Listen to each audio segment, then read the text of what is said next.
Bonjour à toutes et à tous. Je vous remercie à nouveau de vous être connectés. Euh, et on a souhaité du coup vous proposer ce rendez-vous aujourd'hui suite aux dernières annonces gouvernementales pour lutter contre la progression de l'épidémie de Covid-19. On a souhaité être agile pour pouvoir vous apporter les réponses à vos questions. Si toutefois vous aviez, alors je profite de ce moment pour vous préciser, si vous avez des soucis techniques, n'hésitez pas, vous avez le bouton SAV en bas à droite de votre écran.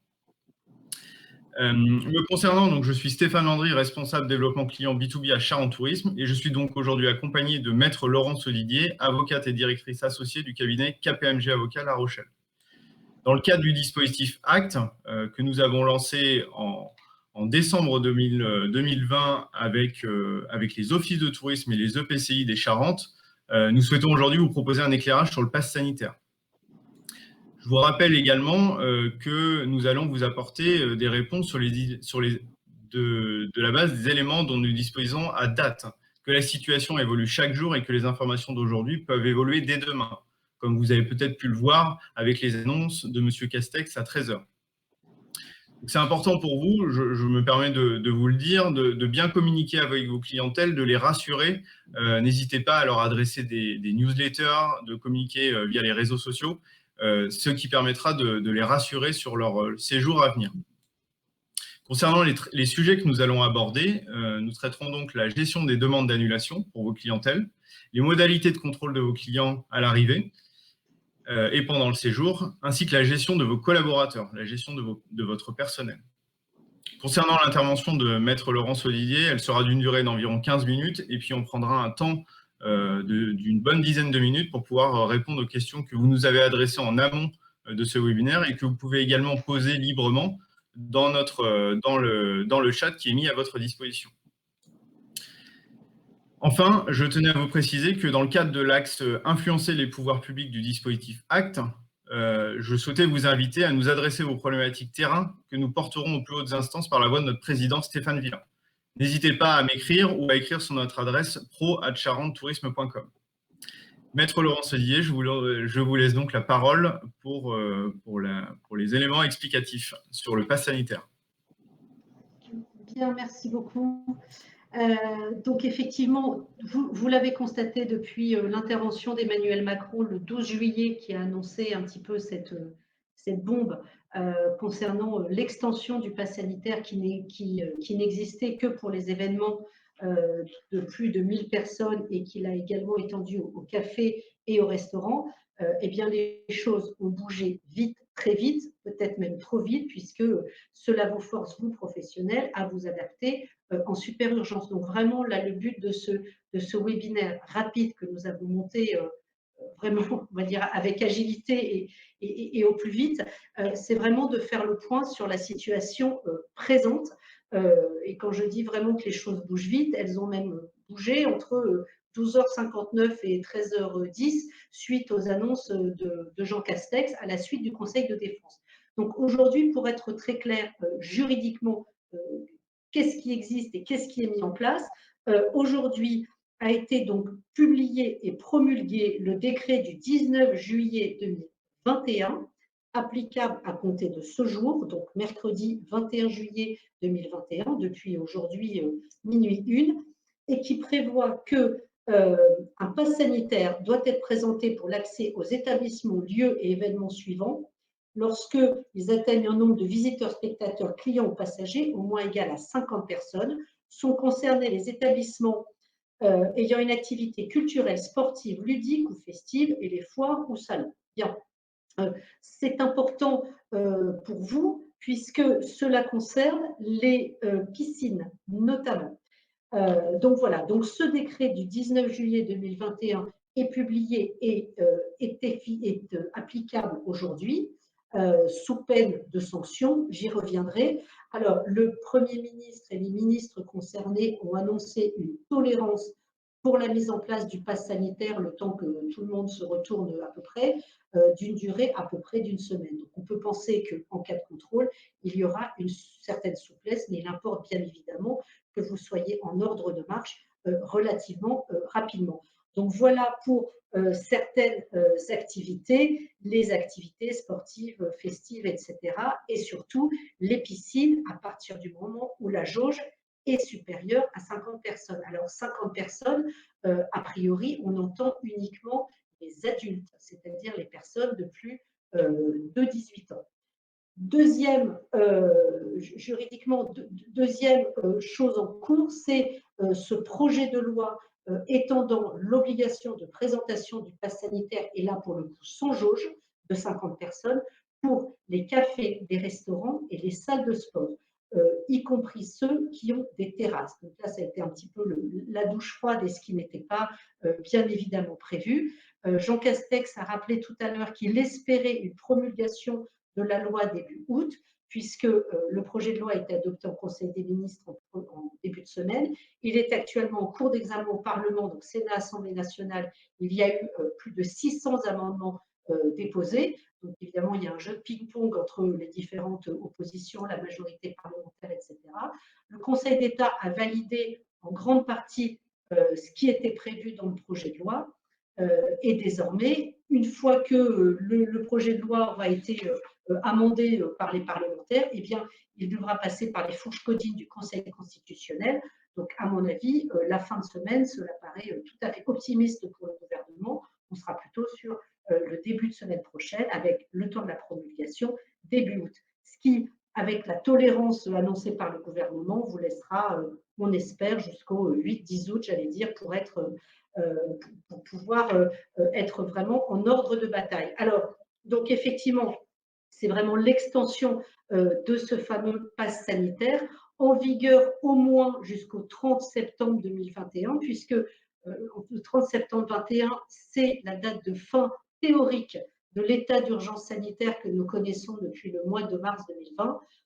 J'ai du mal à croire que eh bien, l'état d'urgence sanitaire sera levé le 30 septembre 2021. Donc, a priori, le pass sanitaire, malheureusement, a encore de beaux jours devant lui. Alors, un point important, en quoi consiste ce pass sanitaire et quelles vont être vos obligations, vous, en tant que professionnel, vis-à-vis au regard de ce pass sanitaire. Un pass sanitaire, c'est quoi? C'est le fait pour votre client usager de vous présenter une preuve, eh bien, soit de certificat vaccinal, alors on parle de schéma vaccinal complet, je me mets à parler comme les épidémiologistes. Schéma vaccinal complet, cela veut dire que la personne a reçu les vaccins principaux, le Pfizer, le Moderna, ces 2 doses depuis une semaine et non plus 14 jours. Donc, schéma vaccinal complet, certificat donc vaccinal, ou que la personne est en mesure de présenter un test négatif de moins de 48 heures, un test PCR ou antigénique. On ne parle pas des autotests qu'on peut acheter comme ça librement en pharmacie qui ne sont pas valables. Ou, troisième point, la personne est en mesure de présenter un certificat de rétablissement au Covid qui date de plus de 11 jours et moins de 6 mois. Donc voilà. Donc, quand on pense passe sanitaire, on pense bien évidemment au premier chef au certificat de vaccination, au schéma vaccinal complet, mais vous l'avez compris, pas uniquement, puisqu'il y a la possibilité de présenter des tests négatifs. Donc, vous avez là, qui a été édicté par le gouvernement et que vous retrouverez soit sur le site du gouvernement, hein, soit sur le site de Charente Tourisme, vous avez eh bien, ce que le client doit faire lorsqu'il se présente dans votre établissement. Voilà ce que vous pouvez afficher, si cela veut bien réapparaître. Voilà. Alors, préparez votre certificat sanitaire et il y avait et votre justificatif d'identité. Ce n'est plus obligatoire depuis que le Premier ministre l'a annoncé à 13h10. Donc ce matin, et voilà, peut-être certains d'entre vous, dans vos activités, vous avez exigé de vos clients eh bien, qu'ils vous présentent une carte d'identité pour contrôler que le nom figurant sur le pass sanitaire est bien celui de la carte d'identité. Désormais, ça n'est plus obligatoire. On peut penser que le gouvernement va revoir son kit là, de signalétique pour en présenter un plus opportun. Vous avez également des petites affiches que vous pourrez mettre en place dans vos établissements, donc ce que doit faire le client, donc montrer le certificat surtout Santif Covid ou un certificat papier. À partir du moment où il y a le QR code, c'est valable. Vous l'avez compris, préparer un justificatif d'identité, eh bien, vous n'aurez plus à faire cette vérification-là. Donc, voilà ce que vos clients doivent faire. Et vous, de votre côté, vous devez, j'allais dire simplement, vous équiper sur votre téléphone de l'application Tous Anti-Covid Vérif. Donc, il suffit que vous la téléchargiez, Google Play ou l'Apple Store, c'est évidemment gratuit. Vous la téléchargez et ensuite, vous n'avez qu'à scanner le QR code qui vous sera présenté. Il va apparaître un petit tic vert valide ou une croix rouge invalide. Donc voilà, comment utiliser Tous Anti-Covid Vérif. Vous aurez le nom de la personne, son prénom, sa date de naissance, et ce sera vraiment la seule information dont vous disposerez. Et vous avez compris, le numéro 3, je vérifie la pièce d'identité, n'est plus d'actualité, donc cela vous permettra de gagner du temps. Il n'y a pas, c'est un point important qui a fait l'objet de questions, il n'y a pas de traçabilité ou d'historique des vérifications. C'est-à-dire qu'ensuite, sur votre téléphone, vous n'aurez plus le nom de la personne que vous aurez contrôlée. Donc, j'insiste sur ce point, vous n'avez pas d'équipement particulier à acheter, de scanner, voilà, ou de machines particulières. Il vous faut simplement un ou plusieurs téléphones, effectivement, en fonction de la taille de vos établissements, mais uniquement Tous Anti-Covid Vérif va vous suffire. Donc, concrètement, vous faites les vérifications, la personne rentre dans votre établissement. Encore une fois, vous n'avez pas d'historique, pas de traçabilité. Et s'il y a un contrôle des policiers, des gendarmes, eh bien, eux referont le même scénario avec leur application probablement aussi Tous Anti-Covid Vérif. Et là où vous serez en difficulté, c'est si une personne, soit effectivement n'a pas le pass sanitaire, soit si le pass sanitaire est invalide. Donc voilà, j'en viens justement à la question des amendes qui était d'un montant pharaonique au départ, 45 000 €, 1 an d'emprisonnement, enfin bon, voilà, c'était très, très effrayant. Le montant des amendes, le montant des sanctions a été largement réduit, reste malgré tout élevé, hein, 1 500 € pour une personne physique, 7 500 € pour une personne morale, donc une entreprise qui n'aurait pas contrôlé l'un de ses clients, l'un de ses autres, l'un de ses usagers. S'agissant du client qui refuserait de vous soumettre, de vous montrer un pass sanitaire, et voilà, lui s'expose à une amende de 135 €. Évidemment, ce n'est pas à vous de verbaliser la personne, c'est à la maréchaussée qui se présenterait sur le site. Donc, vous avez, je vous le rappelle encore une fois, sur le site de Charente Tourisme, vous aurez l'ensemble des documents, les questions les plus fréquentes, les petits pictogrammes qui ne sont pas à jour, vous l'avez compris. Voilà, c'est la faute du gouvernement, mais je pense qu'il travaille plus qu'en urgence. C'est la faute de la navette parlementaire. Je pense, j'espère que ces documents-là vont être mis à jour dans les 24-48 heures et donc vous les trouverez sur le site de Charente Tourisme. Ce qu'a indiqué le ministre de la Santé, Olivier Véran, c'est qu'à partir du moment où toutes les personnes qui rentrent dans un endroit sont munies d'un pass sanitaire valable, on va se retrouver dans une bulle sanitaire. Et à ce moment-là, Olivier Véran m'a dit, eh bien, on peut tomber le masque, y compris en intérieur. C'est d'ailleurs ce que prévoit le décret du 19 juillet, qui dit bien dans les endroits de plus de 50 personnes, avec donc une jauge, où le pass sanitaire a été vérifié, le port du masque n'est plus obligatoire, sauf, attention, décision contraire du préfet pour des raisons sanitaires ou décision de l'organisateur ou de l'exploitant. Donc, pour être clair, en Charente-Maritime, vous le savez, depuis avant-hier, eh bien, le port du masque en extérieur a été réactivé par arrêté du préfet. Donc, 45 communes de Charente-Maritime. Donc, évidemment, ce qui est valable pour l'extérieur vaut pour l'intérieur, y compris dans le cas, malheureusement, d'une bulle de passe sanitaire. Pour les adhérents de Charente, la situation est différente. Donc, on peut considérer qu'à ce stade, si tous vos clients ont présenté un pass sanitaire valide, eh bien, le port du masque en intérieur ne soit plus exigé. À cet égard, vous savez que les mineurs, donc pour les mineurs de moins de 12 ans, il n'y a aucune obligation de passe sanitaire. La notion n'existe pas puisqu'il n'y a pas de notion de vaccination, qui n'est pas ouverte en tous les cas pour l'instant. Pour les mineurs de 12 à 17 ans, puisque la proposition vaccinale ne leur a été faite qu'au 15 juin, matériellement, ils n'ont pas eu le temps d'être vaccinés à ce jour, eh bien, le gouvernement souhaitait étendre la dispense de passe sanitaire jusqu'au 30 août. Il semble que, du fait du débat parlementaire, eh bien, cette dispense de passe sanitaire sera effective jusqu'au 30 septembre. Il faudra attendre la promulgation de la loi pour en être certain.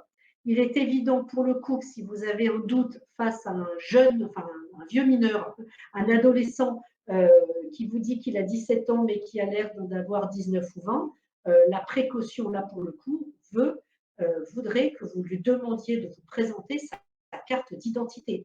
Parce que s'il vous dit qu'il a 17 ans, qu'il rentre et qu'il y a un contrôle dans votre établissement et que ce jeune n'est pas si jeune mais majeur, là c'est vous l'avez bien compris, qui risquez l'amende. Je reviens sur ma notion de masque qui ne serait plus obligatoire dans la bulle sanitaire. Charente uniquement a priori, les salariés ne sont pas concernés par cette dispense du masque. Donc attention, les salariés, les bénévoles, je pense par exemple dans le cadre d'un festival, les bénévoles et les salariés qui donc officient sur le lieu, eux ne sont pas dispensés du port du masque. Donc en cas de contrôle, c'est une notion importante. J'en viens justement aux salariés. Il est bien évident que pris de court, certains d'entre eux, ou voilà, la majorité d'entre eux n'est certainement pas vacciné ou totalement vacciné. Le gouvernement a laissé pour l'instant jusqu'au 30 août aux salariés pour pouvoir présenter un pass sanitaire. Il n'y a pas d'obligation jusque-là. Donc, vous n'avez pas le droit à ce stade de demander à vos salariés de présenter un pass sanitaire. C'est la même chose si vous avez des bénévoles sur votre site. Vous ne pouvez rien leur demander. Vous pouvez les inciter, si vous le souhaitez, à se faire vacciner, mais en aucun cas, il ne peut y avoir d'obligation, bien évidemment. À compter du 30 août, toujours pas d'obligation de vaccination à ce stade. En revanche, vous n'aurez plus le droit de les employer ou de faire officier vos bénévoles à compter du 30 août s'ils ne sont pas en mesure de vous présenter un pass sanitaire. Donc là, évidemment, ça pose des difficultés. Quid de la situation de ces salariés? Donc, ce qui est prévu, c'est que leur contrat de travail sera suspendu. Qui dit suspension du contrat de travail veut dire qu'ils ne vous donnent pas leur force de travail, ils ne travaillent plus. Et donc, corollaire pour vous, vous n'avez pas à les payer.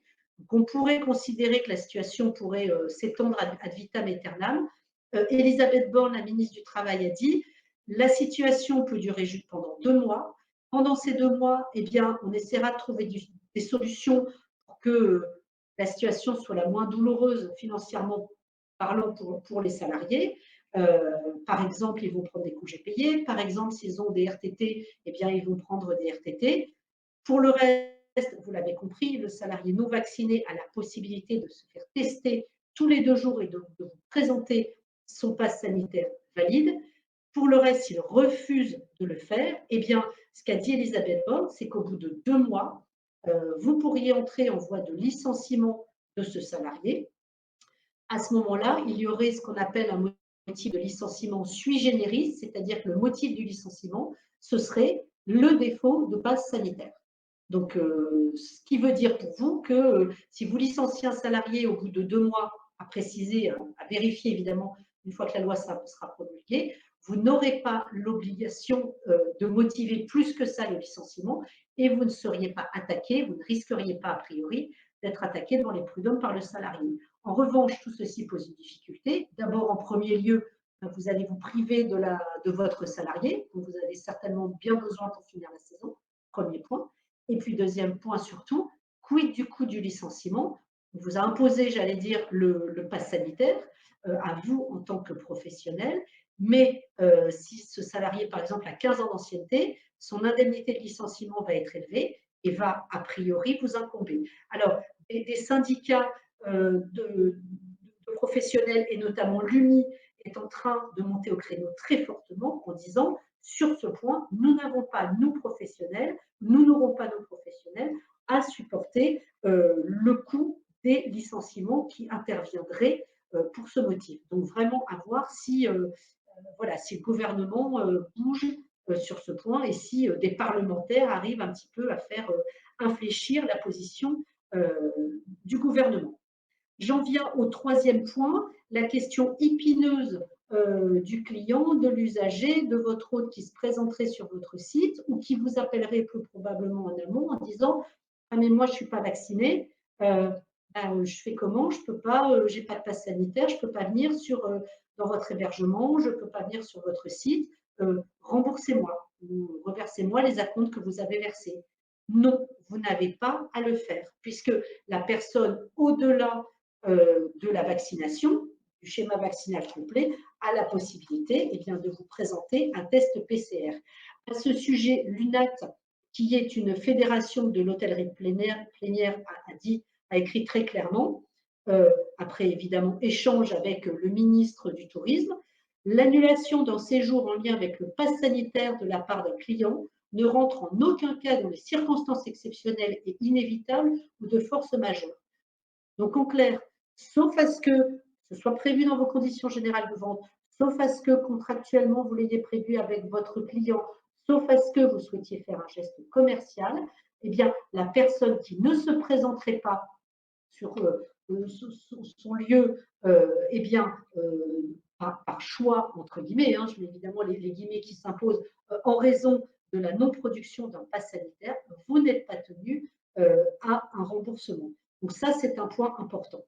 À propos des hôtelleries de plein air, les syndicats ont été, j'allais dire, efficaces, puisque Jean-Baptiste Lemoyne, le secrétaire d'État en charge du tourisme, et Alain Griset, le secrétaire d'État en charge des PME, ont bien précisé que les exploitants auront la possibilité d'effectuer un contrôle unique et valable en début de séjour sur le contrôle du pass sanitaire.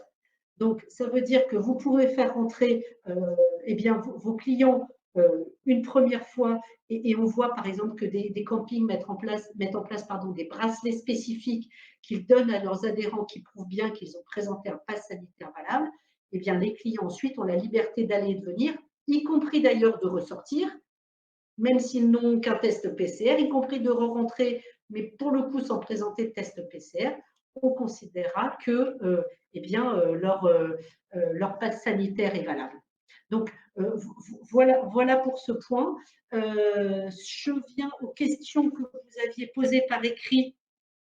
Donc, si le client ne présente pas de passe sanitaire, peut-il rentrer avec un test PCR? Merci de votre aide. Eh bien oui, effectivement, test de moins de 48 heures. Qu'en est-il des clients arrivés sur le camping? Depuis le 21 juillet, donc depuis aujourd'hui, si vous êtes à plus de 50, avec une piscine ou des équipements particuliers, des équipements sportifs, le pass sanitaire est obligatoire. Donc pour moi, même si vos clients sont déjà rentrés, ils sont déjà là depuis une semaine, 15 jours, peu importe, à mon avis, vous devez exiger de ces clients qu'ils vous présentent ce pass sanitaire. Effectivement. Nous avons un bar uniquement en extérieur. Allons-nous devoir vérifier les passes? Oui, à compter de début août, on ne sait pas quand la loi sera promulguée. Un client non vacciné peut-il accéder au restaurant, à la piscine sans passe sanitaire? Non, vous l'avez compris. Voilà. Et puis, le pass sanitaire est-il obligatoire pour les restaurants, animations dans un camping? Alors, les animations à plus de 5 ans, oui, à compter d'aujourd'hui. Le restaurant, oui, à compter de début août, quand la loi sera promulguée. Voilà pour les questions essentiellement que vous nous aviez posées par écrit. Est-ce que Stéphane, on a eu des questions là récemment dans le Oui, chat? on a eu plusieurs questions et avant d'en venir aux questions, je voulais juste rappeler sur le pass sanitaire, mais vous l'aviez déjà fait, Laurence, simplement pour faire la distinction entre le vaccin et le pass sanitaire. Le pass sanitaire vous permet de contrôler si la personne a bien fait un vaccin, un test PCR ou a eu le Covid dans les 6 derniers mois, mais en revanche, ça ne vous permet pas de savoir ce que votre client a fait. Donc, vous ne pourrez pas exiger qu'il fasse des tests PCR tous les 2 jours. Parce que vous n'aurez pas cette information finalement. Oui, je voulais, pardon, il y a quelque chose que je n'ai pas dit concernant le pass sanitaire, parce qu'il y a eu des questions concernant les étrangers qui viennent quid de la validité de leur passe sanitaire? En fait, le passe sanitaire, il a été mis en place au sein de l'Union européenne, des pays de l'Union européenne. Donc, en fait, il est valable pour un Espagnol qui vient en France, par exemple. Il doit être présenté dans l'une des 4 langues suivantes. Donc, c'est anglais, anglais, espagnol, français, et j'ai oublié la 4e langue. Mais vous savez qu'il y a le petit drapeau de l'Union européenne. Donc, voilà, donc un étranger est tout à fait, un étranger de l'Union européenne, j'entends, je ne parle pas des Anglais, des Britanniques, un étranger de l'Union européenne doit être en mesure de vous présenter un pass sanitaire. Oui, oui, et de toute façon, quand un client a été vacciné ou a fait un test PCR, et j'ai un texto qui le montre sous les yeux, que vous recevez en fait un texto de cidep.gouv qui vous invite à télécharger votre test aux normes UE. Donc il recevra bien la même chose Voilà, c'est ça. d'un autre pays. Ouais. Les appellations sont différentes, mais le client a bien accès aux deux. Oui. Concernant du coup les questions, on avait des questions pour revenir sur la partie hôtellerie Oui. et concernant notamment l'accès à la salle de petit déjeuner qui nous a été posée plusieurs fois. Alors, la salle de petit déjeuner, elle est assimilée à une salle de restauration. Donc là, pour le coup, passe sanitaire exigé. Ouais. Ou sinon, service en chambre, j'allais dire. Il y a un point, il y a une question là qui me paraît vraiment très pertinente. Quid des prestataires de services après le 30 août, devront-ils présenter un pass sanitaire pour le nettoyage des gîtes, par exemple? Oui, ce ne sont pas vos salariés, effectivement, mais vous devrez exiger de leur employeur, donc l'organisme qui les emploiera, qu'ils présentent un pass sanitaire. Oui, tout à fait. C'est la même chose, notamment ça concerne les gîtes, pour les salariés employés en CESU, les employés de ménage, par exemple. C'est la même chose, hein. Pass sanitaire exigé. Pardon. On a à nouveau également des questions sur la piscine. L'accès à la piscine au sein de gîtes est-il autorisé sans passe? Dans les gîtes de moins de 50, oui. Donc on est toujours sur le seuil de 50 personnes. Oui. Et concernant le seuil de 50 personnes, vous me confirmez qu'il ne concerne pas les salariés, mais uniquement la capacité d'accueil en nombre de clients. Oui, oui, oui. C'est simultané, oui, oui. Ouais. Il y a une question intéressante. Quid du salarié en CDD après le 30 août qui ne peut pas nous présenter le pass sanitaire? Bonne question, le saisonnier notamment. Lui, sa rémunération va être suspendue, comme les autres, j'allais dire. Il ne sera pas payé, il va rester chez lui. Et puis, on va attendre la fin de son CDD. Il n'y aura pas de licenciement. Mais écoutez, Laurence, on en arrive à la conclusion. Simplement, je voulais vous demander de resynthétiser l'application du pass sanitaire en fonction des cibles. L'application au 21 juillet et l'application dont on attend la date, hein, bien évidemment, à partir de début août, si vous pouviez. Oui, bien sûr. Alors, là, au 21 juillet, donc ça résulte du décret, ça ressort du décret du 19 juillet 2021, sont concernés les établissements, lieux et événements qui accueillent un nombre de visiteurs, spectateurs, clients ou passagers au moins égal à 50 personnes. Et donc, ça vise les établissements ayant des activités culturelles, sportives, ludiques ou festives. Alors, bon, je vous passe les salles d'audition, de conférences, de projection. Les chapiteaux tentent structure, les salles de jeu et salles de danse, les établissements de plein air. Et dans les établissements de plein air, on a les piscines, les terrains de sport et les stades. D'accord? Donc, les piscines d'un établissement recevant potentiellement plus de 50 personnes. Un camping recevant plus de 50 personnes. Les établissements sportifs couverts, les musées, les événements culturels, sportifs, ludiques ou festifs organisés dans l'espace public ou dans un lieu ouvert au public est susceptible de donner lieu à un contrôle de l'accès des personnes, un festival par exemple. Voilà, donc ça, c'est ce qui existe à compter d'aujourd'hui. Et à compter de début août, dit Jean Castex, donc entre le 1er et le 10 août, j'en sais rien, enfin, pas avant le 1er août en tous les cas, les cafés, les restaurants, y compris les terrasses, et les salles de sport privées. Ok, merci pour toutes ces Voilà. précisions, Laurence. Il y a encore quelques questions auxquelles malheureusement on ne pourra pas répondre à l'instant même parce qu'on n'a pas forcément tous les éléments de réponse et on vous le dit en toute transparence. Pour autant, on va mettre à jour d'ici demain après-midi une FAQ sur notre site et on vous adressera également en parallèle une newsletter d'ici la fin de semaine pour vous donner des fiches complémentaires pour que vous ayez bien toutes les informations. Je vous remercie vivement d'avoir suivi ce webinaire. Je vous souhaite beaucoup de courage dans l'application de ce pass sanitaire qui vous incombe pour certains d'entre vous.